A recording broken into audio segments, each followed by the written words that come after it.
Aren't you a little short for a stormtrooper?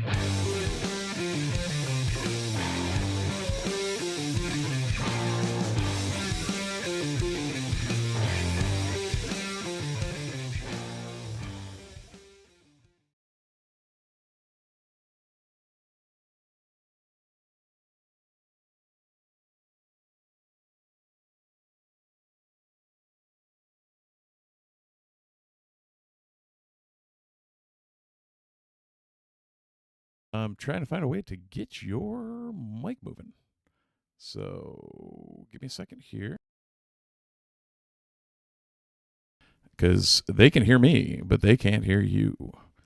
Let's see what's going on here. Why? No, it's on my end. How about now, Mike?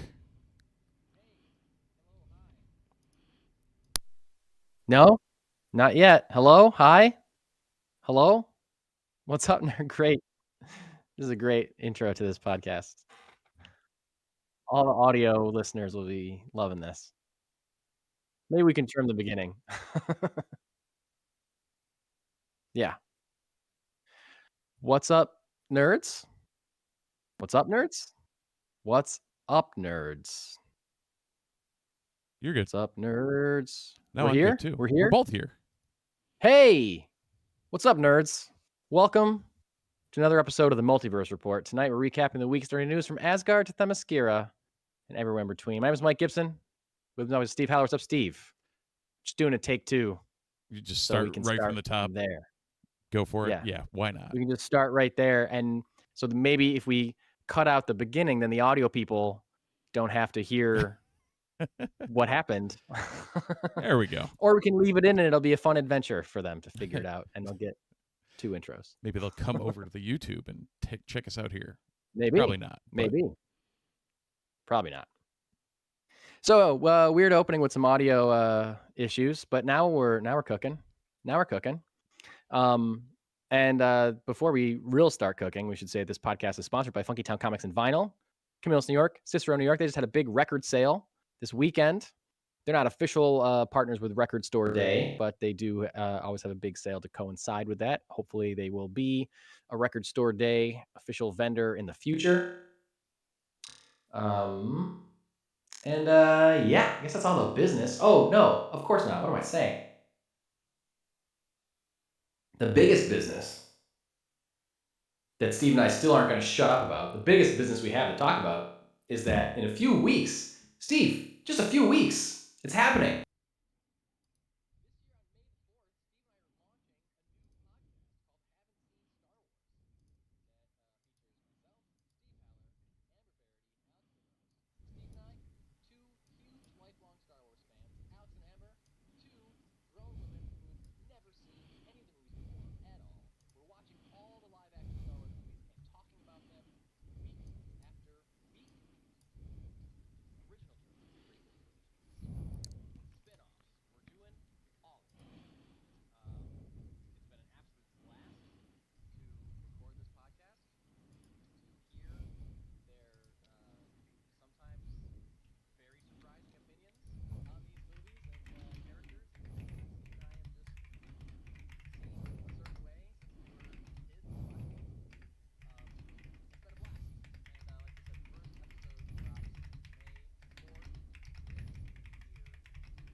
Kind of.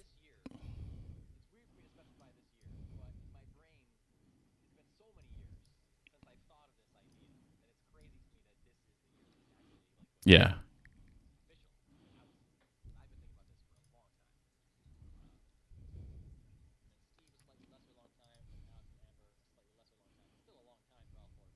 Before we actually got it off the ground. So it's finally coming out. You can check out Haven't Seen Star Wars.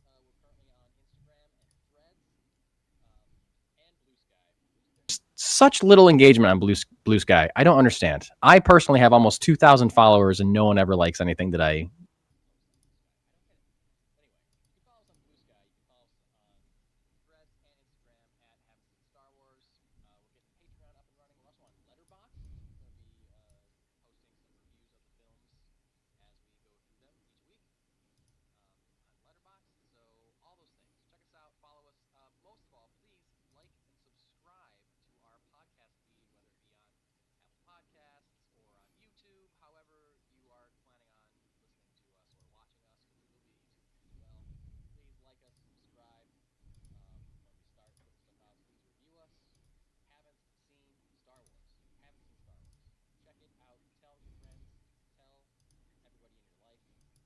And yeah, May the 4th. What else is happening May the 4th regarding this podcast? Well, something I'm very excited about as well.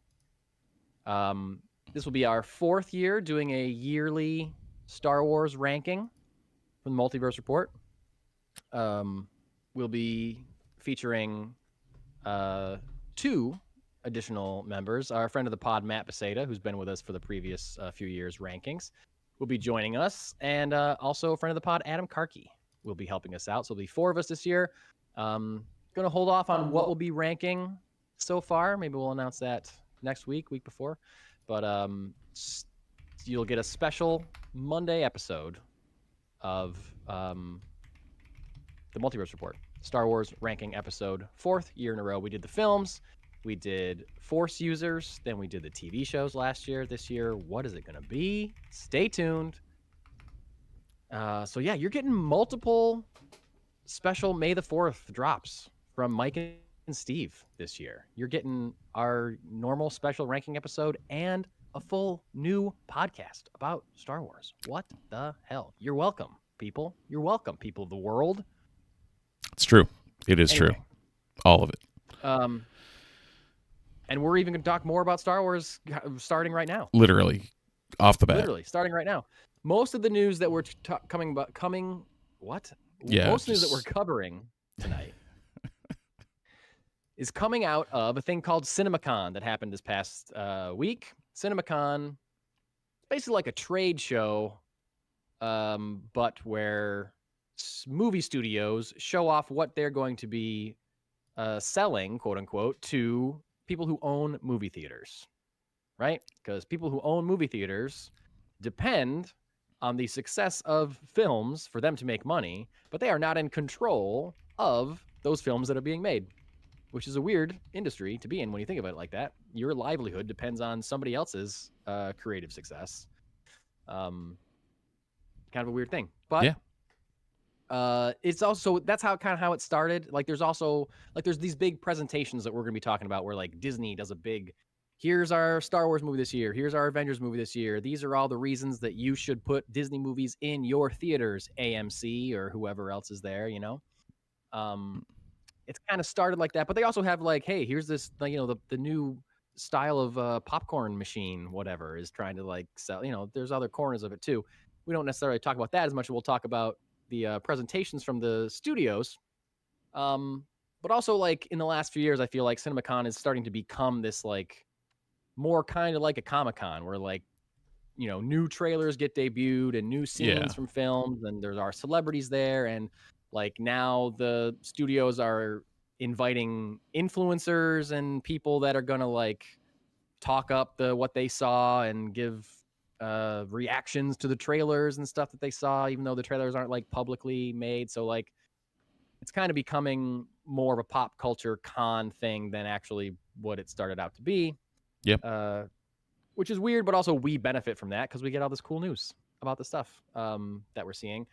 But then it's also like, well, how much can we really trust it? Because if the people that get invited are just influencers that are being paid by Marvel to be there or whatever, then just like how accurate is their opinion? What are we actually getting out of that? Brian, what are we getting out of it? Brian, Mike misspoke. We're not talking about the popcorn machines this week. We're getting into that next week. We had to hold that for an entire episode. Yeah, full episode on popcorn machines. Yeah. Big news in the popcorn world. I don't know what that could possibly be. I don't know what that could possibly be. I was like, oh, we got to have... No, there's nothing. Yeah. Well... I'm trying to brainstorm what the next innovation in popcorn could be. I'm really coming up with nothing in the short 10 seconds that I've been working on it in my brain. No, and I was trying to figure out a good segue between that and something that's popping up on our cinema screens in about a month. I think that works. I'll count that as a good segue. It's a segue. I don't know about a good one, Mike. A segue. So this was a trailer that we actually got. I think this was first shown at CinemaCon, the final trailer for Mandalorian and Grogu, coming out May 22nd, the new Star Wars movie based on the popular Disney Plus Star Wars series. But not only did CinemaCon get the new trailer, they also got the first 17 minutes of the movie, the opening sequence or whatever is going on. Now first, Steve, let's talk about this trailer. I wasn't even sure if I wanted to watch this trailer. Because I didn't. I'm already going. Yeah. And then I was I like, you didn't know want what? it to give too much away, but it didn't really give that much away. So I'm fine that I watched it. It hasn't really changed my. I mean, I think this movie looks good. I don't think Yeah. this movie looks bad. So It this hasn't one changed my level of excitement. This one drastically helped my level of excitement. Oh, great, good. Um, You're not the first person that I've heard say that. I got a text from somebody that I didn't expect to get a text from, who hasn't been so in love with the Disney Star Wars era. Was like, yo, this looks really good. Like, it was like really hyped by it. So Yeah. I'm glad that's having its effect. Steve, what about it was moved the needle for you? I think half of it was it seems like they're, with this trailer at least, we have no idea what's going to be in the movie. They're leaning into enough of the Grogu thing, not too much that I was afraid of. This seemed much more balanced between, being the story of Din showing him the way and all that stuff and whatnot, compared to the first couple of trailers were just like, hey, look, there's a small mini Yoda on the screen and he's cute. Yeah. This one showed that it may actually have some plot, and there was more Zeb, and there was more other interactions that were like, okay, we've got there's something else going on. Plus, you had me at live action ATRT. Yeah, I saw that. That was cool. Yeah. I think we've only ever seen the clones on those before, right? Yeah, for sure. Absolutely. You had me at Star Wars movie, but Well, also yeah. you had me at Sigourney Weaver in an X-wing flight suit. Yeah. Also in this one, I was like, hell yeah, badass. That Loving first shot of the full squadron, like in the clouds, I was just like, yeah, I'll be okay. Yep. It'll be okay. Yeah, is that the first time we've seen X-wings in clouds in a live action movie? We've seen it in like Rebels and stuff, I think, but like, might have been. I don't recall like a cloudy. I guess Exegol was cloudy, but this was just like overcast. Yeah. This wasn't like supernatural looking or otherworldly looking. It just looked like a regular cloudy day. Yep. Kind of. I thought it was great. And some Y-wings. We got some Y-wing action in this one too, not just X-wings. I agree. It looks like, because I am in the middle of a Mandalorian rewatch with my son. He's watching it for the first time. We're in the beginning of season 2 currently. Hopefully we get through everything before the movie comes out. I think we have time. And it's amazing how much mileage they get out of what you just said, what you just said you didn't want the movie to be. It's crazy in the first season specifically how much mileage they get out of, like, look how cute this thing is. Yeah. Like, that's all. Like, they cut to Grogu for comic relief and, like, aw moments constantly. But that's, like, part of the reason that it was novel. Right. We're just like, we've never seen this before, and it's, obviously the juxtaposition between him being, like, tiny and cute and Din being, like, such a badass and, hardened.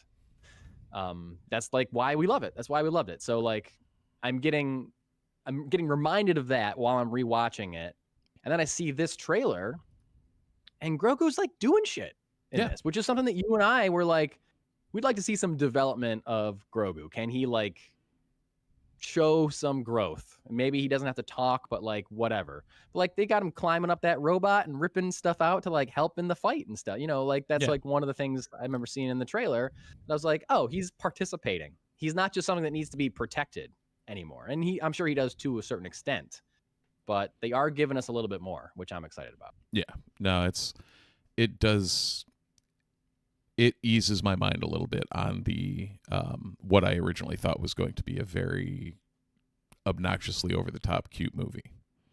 Yeah. Just because, I mean, if Disney thinks that's what's going to bank on them, then that's what they're going to go with. Sure, absolutely. Yeah. And I say Disney, I mean any major studio. Like, yes. It's a thing now. Like, you don't have to make a good movie.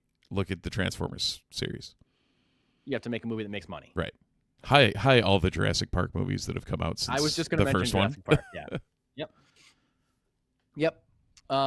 So this first 17 minutes of the movie were shown at CinemaCon, and I was listening to a podcast called The Big Picture, and there were there's usually 2 hosts, but they had, like, a third critic host there with them as well, and all three of them had attended CinemaCon. Yep. So they were kind of going over their reactions to everything, and they talked about Mandalorian and Grogu, and I'm bringing it up because all three of them had different reactions to the first 17 minutes Oh, really? of this movie. Who was it besides Fantasy and Amanda? I wish I could remember. He's the host of The Town, which is another like movie. Was it podcast. Chris Ryan? I think it was Chris Ryan. He's usually on there. I think that's him with The Town. Yeah. So sorry, I've only been listening to the Big Picture for like a couple months. So it's Amanda and Sean is the Sean name, Fennessy. right? Sean Fennessy, yeah. Sean Fennessy, Amanda Dobbins, and then the other is like a rotating other ringer contributor. Right. Sometimes Bill Simmons, sometimes Chris Ryan, sometimes Van Lathan. Yeah. Yep. So Sean said how like the first 17 minutes were basically what he kind of thought, and it just felt like a big episode of the television show, which is kind of like, I've said this for a while. I'm going in just expecting it to be Right. a bigger and longer episode of the television show. I'm not expecting more than that. And if it is more than that, then great. My mind is blown and it's the greatest Star Wars movie I've ever seen or whatever, Yep. Like that's the minimum thing it has to be for me to enjoy this movie. It's just like a good long episode of the show. So he was like, it didn't light my world on fire. It just kind of seemed like the TV show. And then the guy from The Town was like, oh, I thought it was really great. Like he thought it was Star Wars movie level of, at least the first 17 minutes, like really worked for him. Yeah. And then Amanda, her biggest concern, she was shocked at how violent it was. And she was like, I don't know if I can take my 5-year-old to see this movie anymore. I was planning on taking my kid to see a cute Grogu movie, and the beginning is super violent, apparently. Or there's a lot of action, I guess, in it. It's rated PG-13. I know. So like those three things combined, I thought was interesting. That the three of them can see it and be like, meh, whoa, ugh. Or like, are those are their three, responses to it. So I guess it's still kind of like up in the air. Yeah. Like there's no definitive like this movie sucks or this movie's great. And I guess she also admitted that she's never seen the show. So that could be what was swaying her, because the show is pretty action packed, obviously, as well. So having never seen the show and just knowing what Grogu looks like, I guess it's understandable that you could be surprised at how violent it was, because the show's, pretty violent as well. Yeah.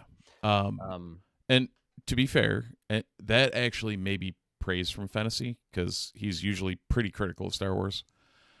Yeah, he's a Star Wars guy. No, he seemed a little, not like down on it, but just like, yeah, this is all it is. It's like, it's not, doesn't seem like he's looking for it to set his whole world on fire. I gotta drive for 6 hours tomorrow. I might as well throw that on. Oh yeah, there you go. Yeah. Oh, actually, in was it last year? Might have been last year. If you look back on the Rewatchables podcast that he does, they did A New Hope relatively recently. Oh, cool. So that's another one that the podcast I've wanted to dive into. Yep. That I haven't yet. Rewatchables. I hear that's great. Yep. Yeah. No, I actually caught on to him from. Oh, what was the one that? God, it's another Ringer podcast, but he guested on that a couple times, and I was like, okay, yeah, let's dive farther into this one. Yeah, he's great. So he's great. So that's that with Star Wars. Very excited about Mandalorian and Grogu. Disney obviously was also at CinemaCon, and they put a lot of emphasis on their Marvel stuff, specifically Doomsday. It's because that's the only Disney Marvel movie coming out this year, because Spider-Man's a Sony movie. Sony was also there and did show a clip from Brand New Day, focused on Peter, apparently, from what I heard. It wasn't like, look at all this crazy Spider-Man action. It was more like character Peter Parker focused. Yep. I heard a good review of that. I also heard that is it Tom Rothman that's the head of Sony, kind of came out, and part of his presentation was pushing theater owners to maintain their theaters better and like do a better job, like kind of pushing them, and also said lay off the ad crack, like stop putting so many commercials in front of your movies. Which I was like, I kind of love that. Like, great. He was basically saying like, if people are coming to see a movie but the floor is sticky and there's like something, the chair's not clean or something like that, like they're not going to come back. Like, do a better job keeping your shit clean.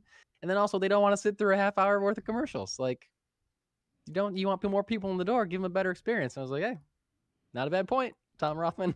Like, I'm agree with you on that, at least. Anyway. Well, in that case, how many trailers are you going to put in front of your next movie, Rothman? Yeah, exactly. Yeah. So yeah, Kevin Feige came out when the Marvel section, I think Disney closed their presentation with the Marvel thing. Talked about Doomsday. The Russo brothers came out, talked about it. Robert Downey Jr. was there and Chris Evans was there. Kevin Feige said something along the lines of the movie, quote, picks up where Endgame left off, but also brings it back to where it all began with the X-Men. That's something that we know. Now, this is like reported footage that was shown of the trailer. And if people don't want to hear about this, then I guess fast forward in your podcast or on YouTube or wherever. If you're watching us live and don't want to hear this, turn us off. I don't know. The footage reportedly showed just a lot of returning characters. Like, I heard it described as this guy and this guy and this guy. Just remember a montage like, type thing. Yeah, kind of like that. Apparently, there is a fighting between Shang-Chi and Gambit that popped for some people. And I guess there is some kind of reunion between Steve Rogers and Thor. Thor being very shocked that he's seeing Steve Rogers again. Apparently, something like that. So the two people they trotted out at CinemaCon are the two people that shouldn't have been in this movie. Chris Evans and Robert Downey Jr. I mean, yeah. I mean, I don't know, man. Yeah, yes, and I guess that's true. Yeah. Like the last we knew, one guy was 80 years old and the other guy was dead. So Chris Evans coming back is almost more annoying to me than Robert Downey Jr. being cast as a different character. Like, I mean, at least both very annoying to me. But I don't know. At least Chris Evans, there's the option of a multiversal, like, hey, this is a different Steve Rogers, or like same thing with RDJ if they'd have brought him back as an alternate Tony Stark. But unless they find a way to make me not hate it, I really do not like the Doom thing. Me too. It's still a huge question mark for me as to how I'm going to respond to that. Apparently, you do get a reveal of Dr. Doom in the trailer, and apparently he's speaking with a heavy accent. He's like doing accent work, so he's not going to sound like Tony Stark, at least, as much, which is good. Apparently, from reports and either podcasts I heard or articles that I read, Marvel fans that were in the presentation seemed to like lose their minds about the trailer. But I also heard some people describe the trailer as like kind of like more like desperate fan service, and there was no story apparently in this trailer. It was more just like, look at all this cool stuff. People saying like, I kind of need a story for this movie. Like, it's got to be more than just fan service. Yeah. So we'll wait and see on that. I guess obviously more on that when Steve and I see it, and we'll talk about it then. We can't really go too far into it. Something we haven't seen. Something that I thought was kind of funny is that Marvel also introduced Infinity Vision, kind of like making it seem like it was some kind of new format as a way to experience Avengers Doomsday.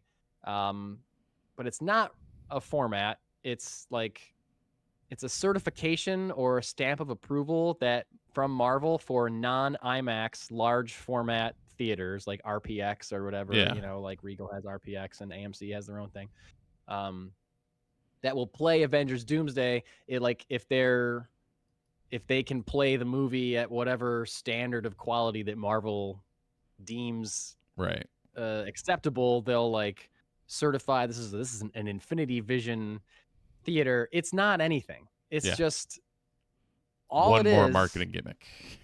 It's a marketing gimmick, and do you know why they're doing it, Steve? Why, Mike? Because Doomsday comes out the same day as Dune 3, and Dune signed a deal with IMAX theaters a long time ago, and Avengers Doomsday will not be playing on any IMAX theaters, at least for the first few weeks that it's out. Yeah, you're right. That definitely part of that almost confirms that they're not going to move it, because there was rumors that they were going to move it because of that fact. Yeah, especially because like a new Jumanji movie was also on that date, and that moved. Jumanji moved. Oh, did it? And once Jumanji moved, I think people were like, okay, now Avengers are going to go, and they did not. So now they're just doing this silly marketing Infinity Vision, whatever. Okay. Like, will we ever hear the phrase Infinity Vision after Doomsday comes out? No. Probably not. Probably not. Until somebody snipes them on the day that Secret Wars is coming out. Yeah. So I guess you can go see this movie in Infinity Vision if you're excited about that, if that's a thing you want to do. But you can't see it in IMAX. You just can't. Sorry. You can see Dune 3 in IMAX. Plenty of them. I don't know. I'm still up in the air about this movie. I really got to see this trailer, and, you know, the stuff I've read isn't really something that makes me excited about, you know, inherently. Like, I need more than just Shang-Chi and Gambit fighting to care about this. Like, I like the things that I read, I also need a story. Oh, yeah.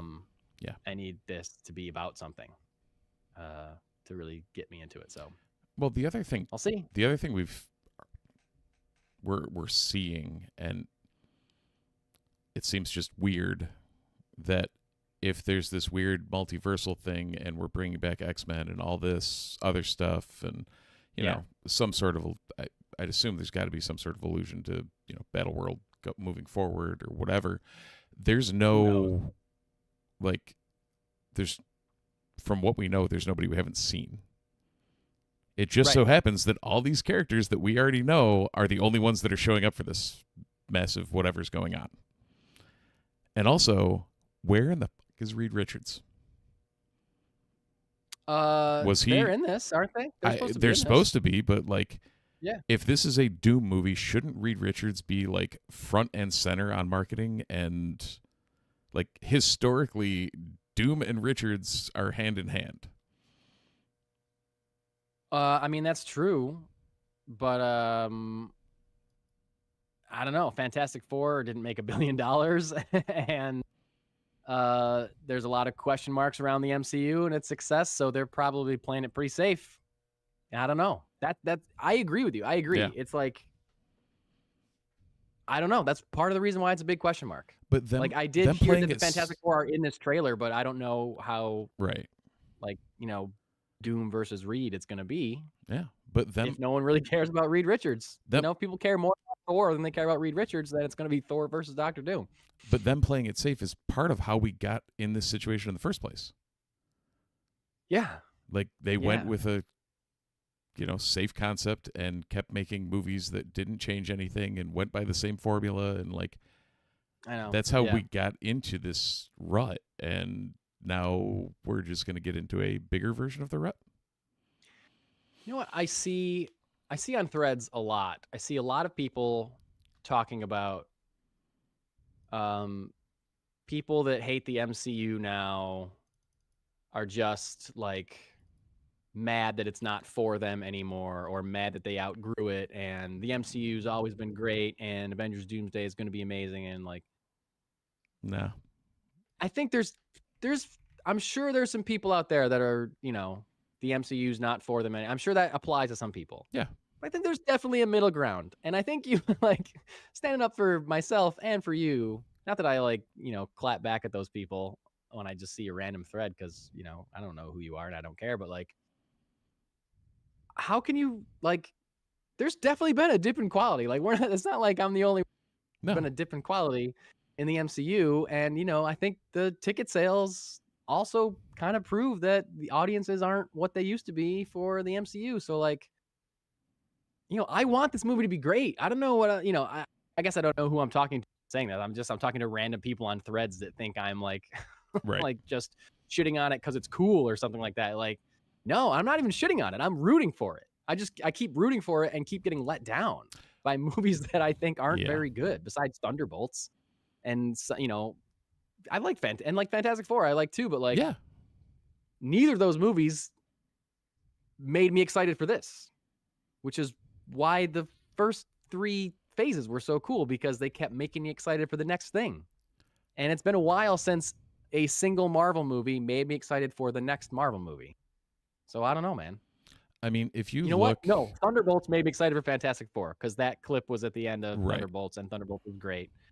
But then Fantastic Four, I barely, there's a clip, some kind of Doom thing at the end, but not enough. I don't know, man. I don't know.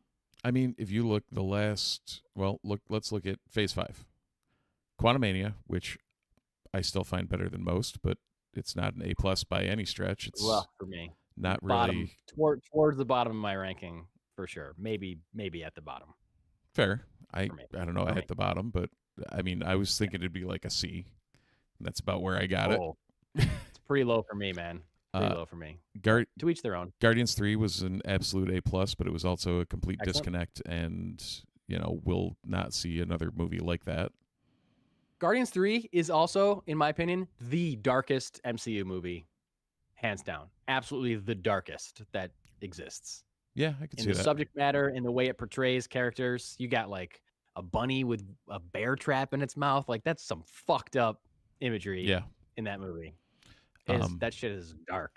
Anyway, go ahead. And any of the high evolutionary shit, like, yeah, he destroys an entire planet. Yeah, he commits a genocide in that movie. Yeah, it's insane. Yeah, just casual genocide. It's like him and Chopper. Casual genocide. Him and Chopper. Yeah, exactly. Yeah. Marvel's I found better than most people did, but it wasn't great. Like, oh yeah, Marvel's was good. It was fine. Yeah. It was better than Quantumania, hands down. Agreed. Yeah, easily. Deadpool and Wolverine, the first time I saw it, I thought was great. The second time I saw it, I thought it was Spider-Man No Way Home. And it's also like that's not something that even felt like an MCU movie. No, it was felt like the end of the last 20th Century Fox Marvel movie, which I think that's what it was trying to do. It wasn't trying to do anything other than that. Right. And then, but being for Deadpool's first MCU movie, it didn't really feel like he was part of the MCU. No. Brave New World. Not great. Not great. Not great. Then Thunderbolts, which was, and Fantastic Four, which was pretty solid. Good. Yeah. Yeah, solid. So the last 2 have been in the right direction. Yeah. Brand New Day, For All We Can See, looks like it might be heading in the right direction. True. And then Doomsday. And we'll see where that lands. But, Brian brought up some solid points of, well, he said the last 3 movies, but the last 3 movies includes Brave New World. Yeah. But like, the last 2 and a bunch of the shows have been real solid. Yeah. Yeah, the shows have been pretty good. Yeah. For sure. But I think like part of what Doomsday, because there's been no like obvious, I've said this before, but there's been no obvious like run up to the events of Avengers Doomsday like there was to Infinity War, Yep.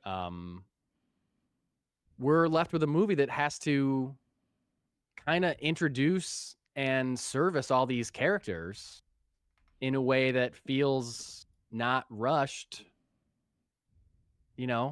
but that's like a lot of, you saw all those chairs.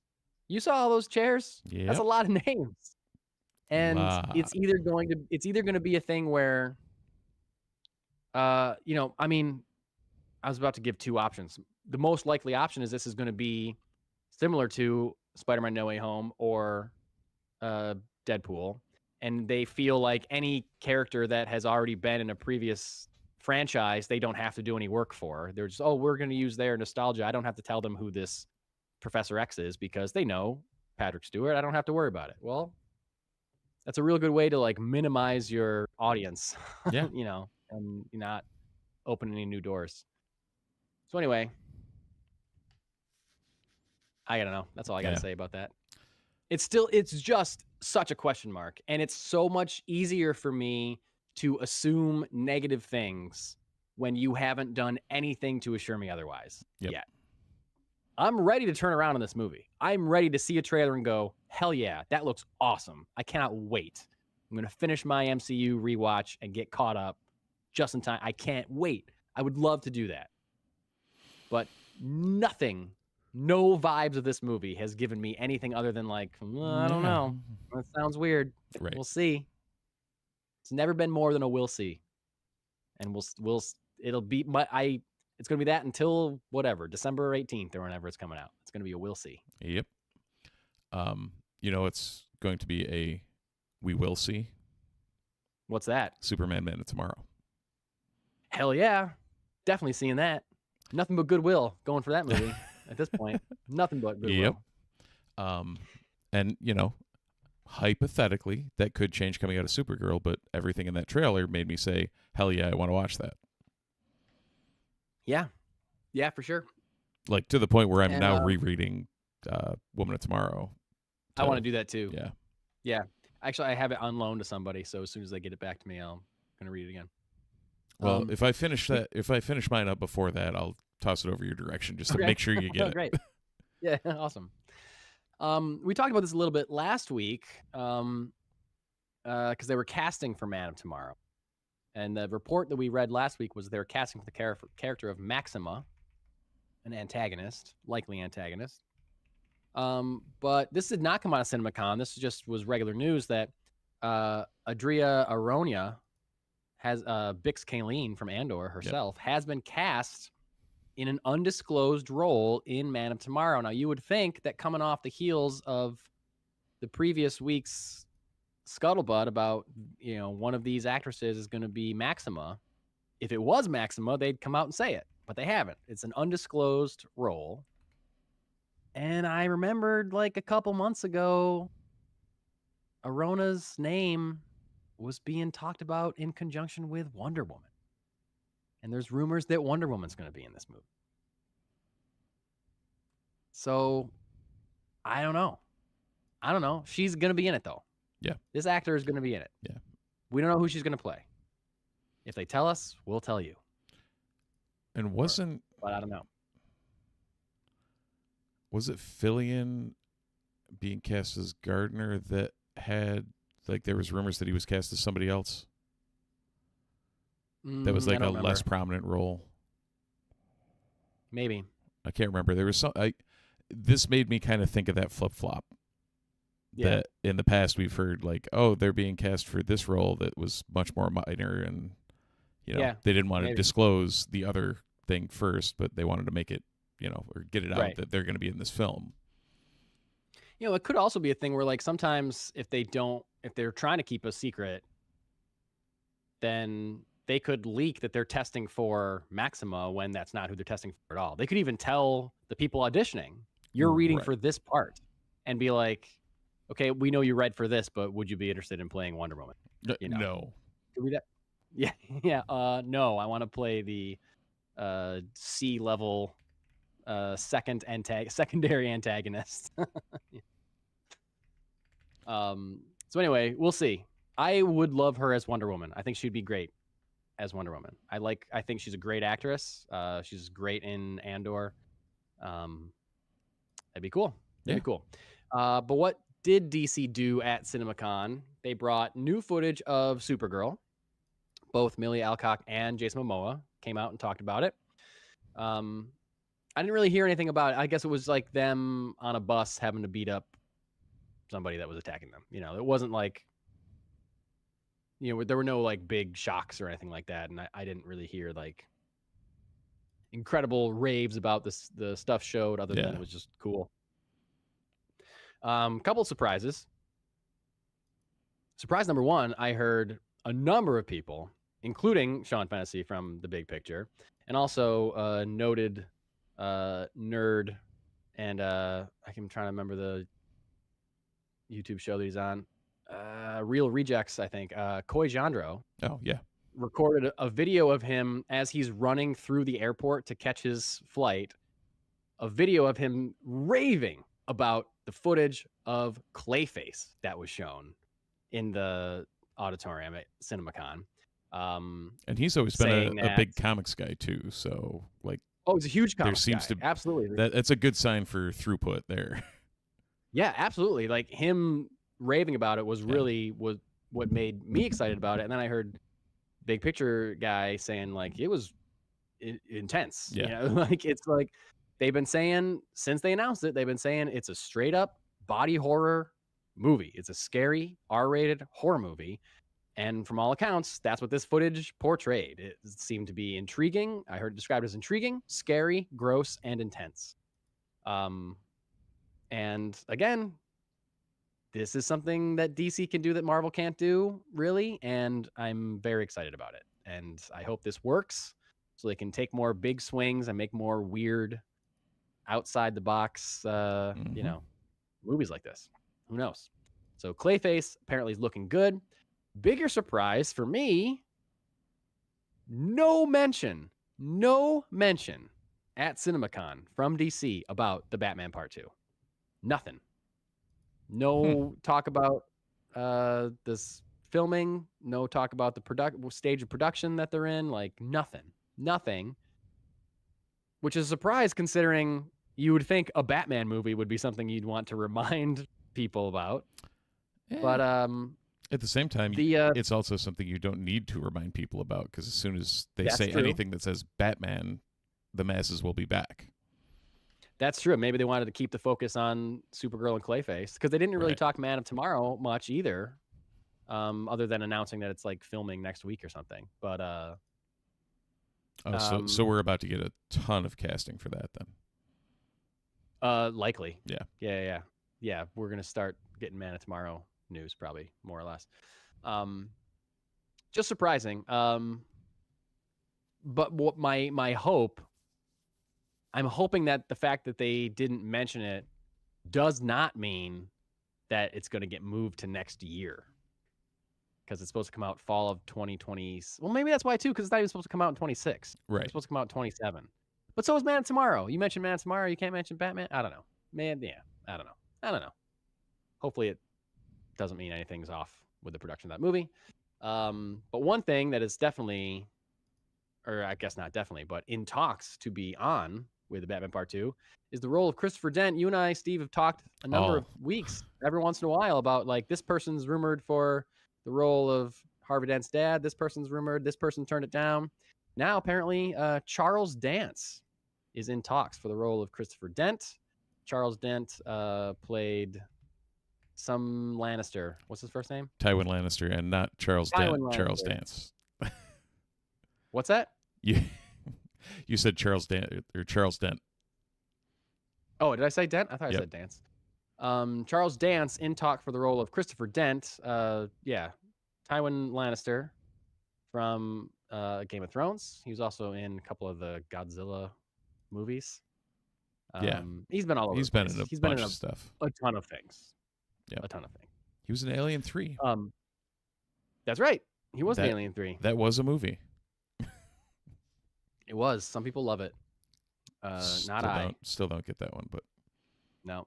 But he's a great actor, and if he wants to play Sebastian Stan's father, I'm down. Oh yeah, I forgot. I forgot he was in The Sandman too, which I never saw season 2 of because that happened just about around that time.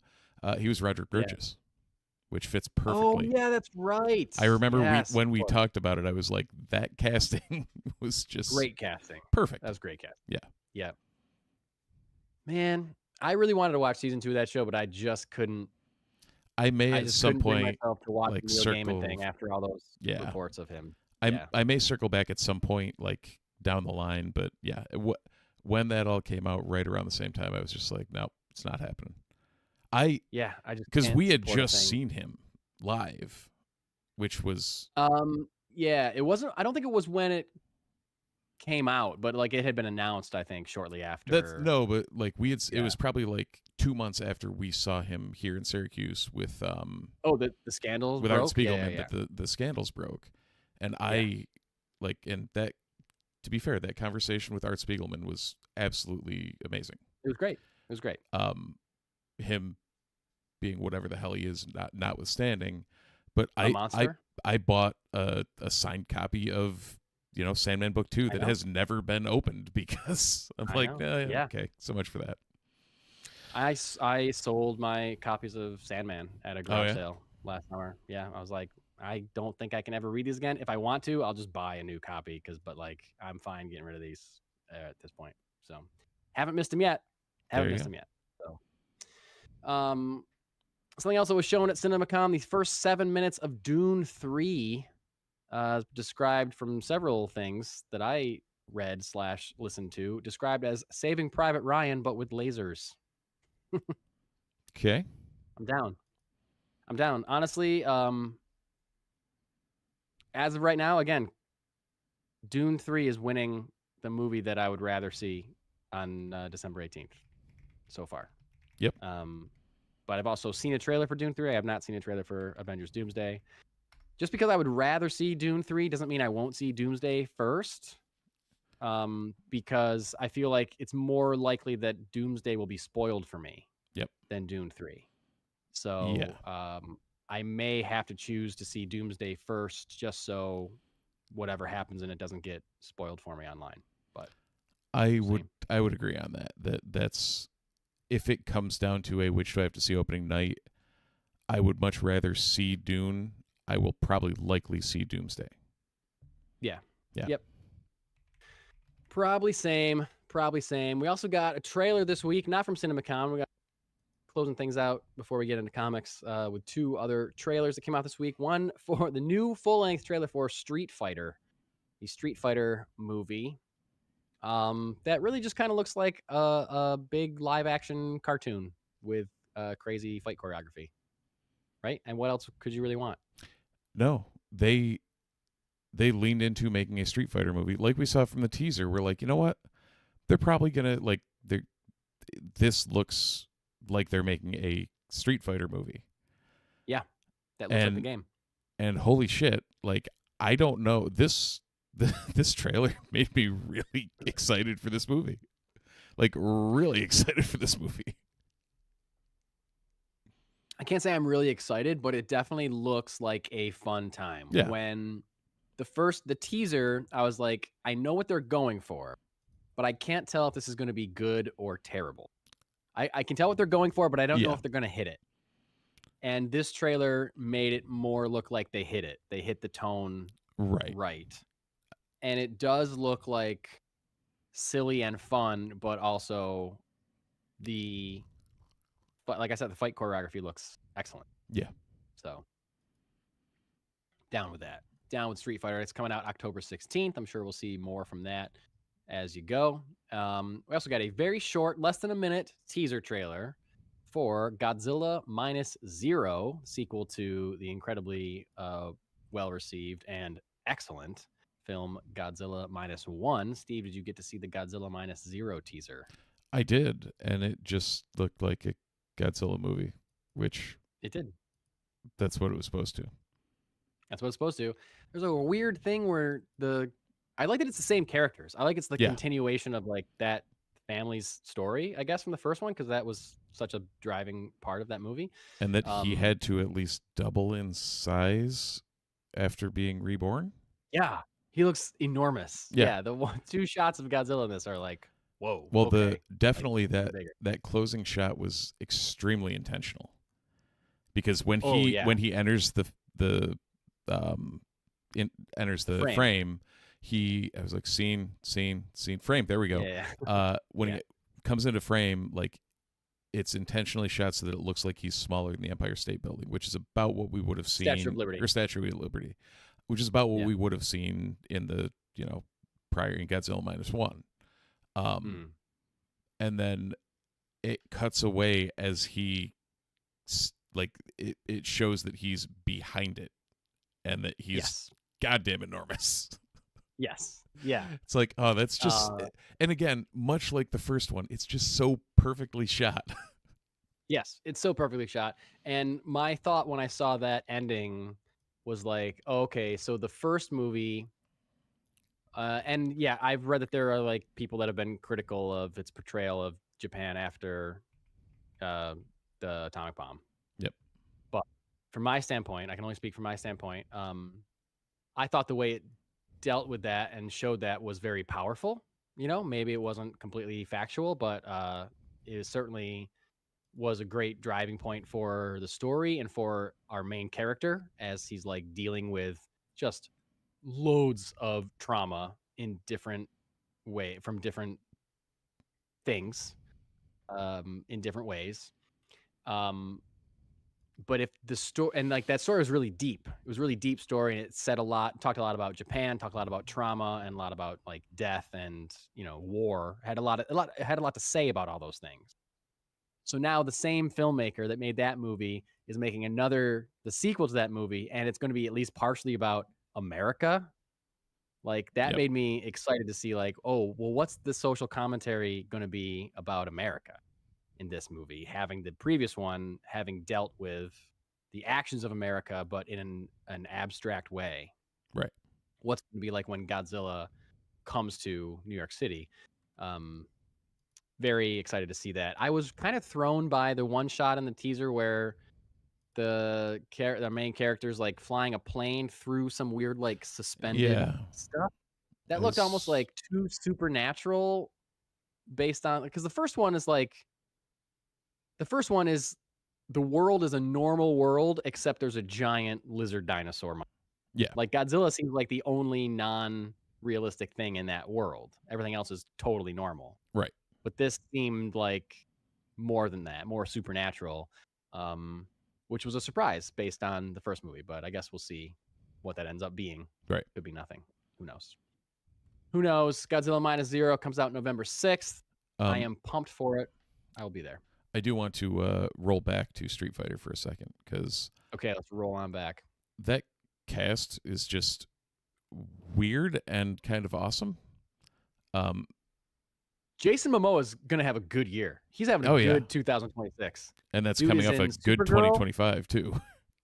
Yeah, that's right. Dude is in Supergirl. Dude is in Street Fighter. Dude is in Dune 3. Yeah. Like, he's having a good year, yeah. Jason Momoa. Congratulations. And I think we only got that single shot of him, right?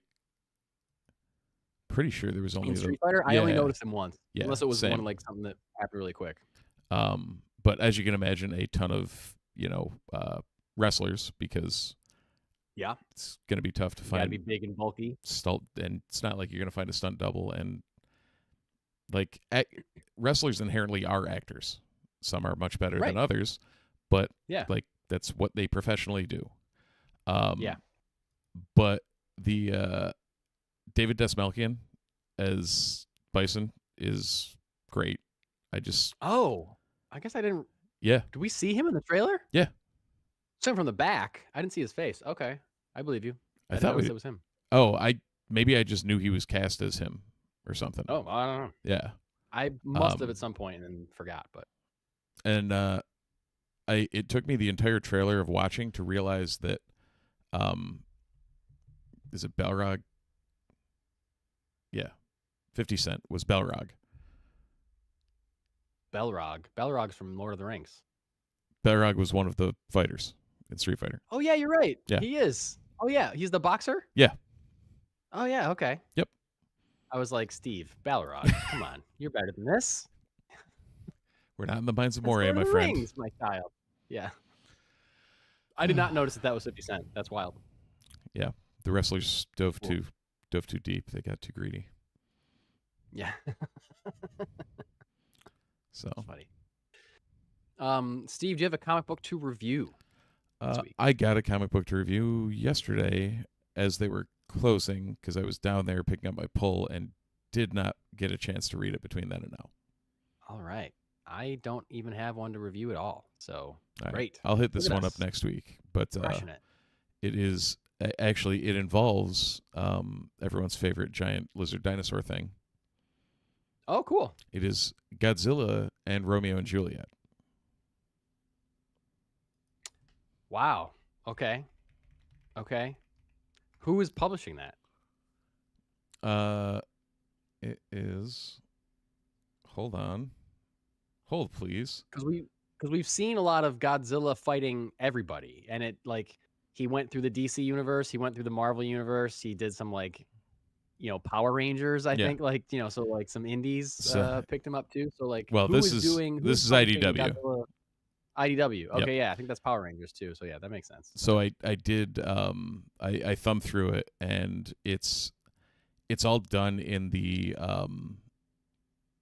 I like Saturday morning Prince Caspian strip type Okay. Yeah. art, and it works so well, just like this weird dichotomy of what's going on. Nice. Love it. Yeah, like giant dinosaur monster in medieval artwork is That's very it's cool. a take. That's very cool. That's like, I think I talked about it on the show, but I read the first issue of Archie versus Army of Darkness. Yeah. Yep. And it was like, it was like Dwellings. It's like Right. Archie style, but Deadites attacking, ripping someone's throat out or something. It was amazing. It was great. Cool. Well, this coming week in your local comic book store, you may find the following books, including Absolute Flash number 14, Absolute Wonder Woman number 19, Amazing Spider-Man 27, Amazing Spider-Man Spider-Versity number 1, American Caper number 6, Captain America number 9, Corpse Knight number 1, Cyclops number 3, Detective Comics number 1008, Exquisite Corpses number 12, The Flash number 32, Green Lantern number 34, Harley and Ivy Life and Crimes number 5, Hello Body Horror number 1, Hulk Smash Everything number 5, Justice League Unlimited number 18, Spider-Man Superman number 1. This is the Marvel version of the Superman Spider-Man crossover that we got last month from DC. Rocketeer The Island number 2, Rogue number 4, Sorcerer Supreme number 5, Star Wars Galaxy's Edge Echoes of the Empire number 1, Superman 37, Universal Monsters Phantom of the Opera number 3, Wolverine number 19. Some cool stuff coming out. I didn't know Phantom of the Opera was already on number. I like those Universal Monster things. Haven't gotten that yet. I'm also. Did you read the Superman Spider-Man crossover? No, I bought it. I didn't read it. I bought it and I flipped through it, and it's Dan Moore on art, so some of the art was incredible. That's the reason I bought it. Yeah, and I liked what I saw. Yeah. I'll have to pick it up, but I'll be interested to see what the Marvel version looks like. I really want to read it because I thought it looked really cool. Yeah. Based on what I saw. And it makes sense. Like, they're both in journalism. Like, Clark's a reporter, Pete's a photographer. Like, it makes sense that they would, like, be teamed up on a story or something, Easy. There you go. Easy. You got anything you picking up this week you're looking forward to? No, I did look up while you were scanning through what Corpse Knight number 1 is. Apparently, it's as war ravages France, a young girl named Foy lives in in relative peace with her father until tragedy strikes. As she struggles to fend for herself, she's granted a miracle. Her father returns from the dead to protect her. So her father is the Corpse Knight that's protecting her. Cool. That's very cool. And then Galaxy's Edge Echoes of the Empire is their attempt to find a way to shoehorn the original trilogy folks into Batuu. Ah, sure. So, which they're doing at Disneyland parks now. They're changing the timeline of Galaxy's Edge at Disneyland, so it's more themed with the original trilogy. Yep. So this is the big four go to Batuu, I guess. Great. Good for them. Yep. I hope they have fun. Cool. One of those Rogue One prequel comics supposed to come out sometime this summer, I think. Yeah, I think so. Remember that they announced like a series of Rogue, like one about Cassian and one about Jin and one about Krennic or whoever. I don't know. Yeah. I'm excited about those. I'm gonna get the Cassian one at least. I mean, definitely getting Cassian, definitely getting Sheridan Bays because Sheridan Bays. That's right. I'm definitely probably getting Jin too because I like that character and I would like to know more about her. I'm probably gonna get all of them. Oh, Saw Gerrera. Like Rogue One. Saw Gerrera is written by Mark Bernardin. So Mark Bernardin. Yep. That's right. Yeah. Yep. Yeah, Steph Phillips on Sheridan Bays, Chris Condon on Vader, Ethan Sachs on Jin, and Benjamin Percy on Cassian. Yeah. Yep, I'll probably get all those. Which I guess that's fitting. Cassian's kind of Star Wars Logan. Outside of the superpowers. That's a Pretty good comparison. Yeah. Crotchety give you that. crotchety little shit with a heart of gold. Yeah, very serious, but yeah, we'll always do the right thing. Yeah, that's right. Cool. Steve, I am plumb out of news, my friend. Do you have any more news to share? The only or otherwise? The only news I have to share, Mike, is that people should, if they're still listening, tune into Haven't Seen Star Wars on May the 4th. That's right. Subscribe to us right now wherever you get your podcast. You sure can. There's a trailer and everything. Go listen to our trailer. Yep. You should do that. Do that. And while you're doing that, you can also subscribe to this because, well, if you're not, you should. Yeah. As well as on YouTube, check us out. Like, subscribe, the whole nine. And go from there. Check us out on socials if you feel like talking to us on either Haven't Seen Star Wars or the Multiverse Report, because we're chatting up a storm on Threads and mostly Threads. Yeah. I've been pretty interactive on Threads, or I've been trying to be, trying to drum up followers. Instagram's doing okay. Threads is lacking a little bit. So follow us on Threads, people. Need some threads. Need some threaders. So check us out. Do all those things that Steve said. Follow us, like us, subscribe. We appreciate you. And until next time, thank you for watching. Thanks for listening. And as the two sunset, the burnt corpses of Owen and Brulars, we say thanks for watching. We say thanks for listening. And we'll see you next time in the multiverse. I made it.